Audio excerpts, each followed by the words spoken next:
নেপাল কি ভারতকে অপমান করলো?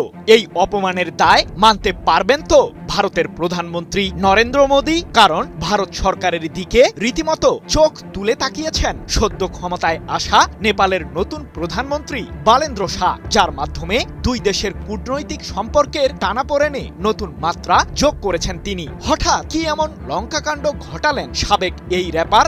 দুই দেশের মাঝে সংকট সমাধানে তবে কি ভারতের প্রধানমন্ত্রী মোদীকেই অবশেষে যেতে হবে নেপালে?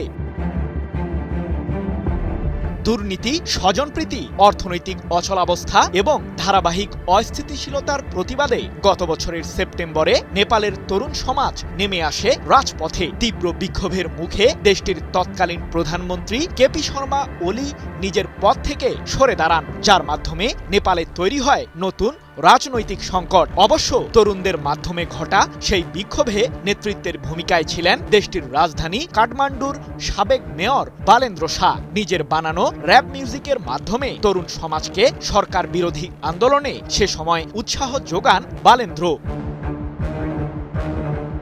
সেই আন্দোলন থেকে আর পেছনে ফিরে তাকাতে হয়নি বালেন্দ্র শাহকে। স্বতন্ত্র পার্টি আরএসপি থেকে জাতীয় নির্বাচনে অংশ নিয়ে প্রথম দফাতেই প্রধানমন্ত্রী নির্বাচিত হন সাবেক এই র্যাপার। চলতি বছরের ২৬ মার্চ দেশটির প্রেসিডেন্ট রামচন্দ্র পৌডেলের কাছে শপথ নিয়ে প্রধানমন্ত্রীর আসনে বসেন বালেন্দ্র। দায়িত্ব নিয়েই ভারত সরকারের সাথে কূটনীতিতে ব্যাপক পরিবর্তন আনেন তিনি। তবে বালেন্দ্র কেবল কথার মাধ্যমেই যে দায়িত্বের অবসান ঘটান না, তার বাস্তব প্রমাণ দিয়েছেন তিনি নিজেই।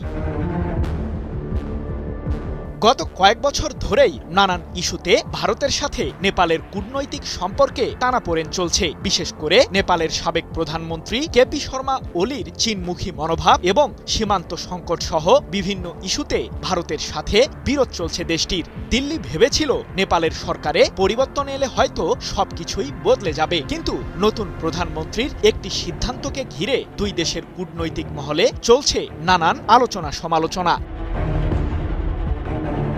সীমান্ত বিরোধ সহ বিভিন্ন ইস্যুতে আলোচনা করতে ভারতের পররাষ্ট্র বিষয়ক সচিব বিক্রম মিশ্রির নেপাল সফরের কথা ছিল, কিন্তু নেপালের নতুন প্রধানমন্ত্রী বালেন্দ্র শাহর পরিষ্কার বার্তা, পররাষ্ট্রমন্ত্রী পদমর্যাদার নিচে কোনো বিদেশি কর্মকর্তার সঙ্গে তিনি আনুষ্ঠানিক সাক্ষাৎ করবেন না।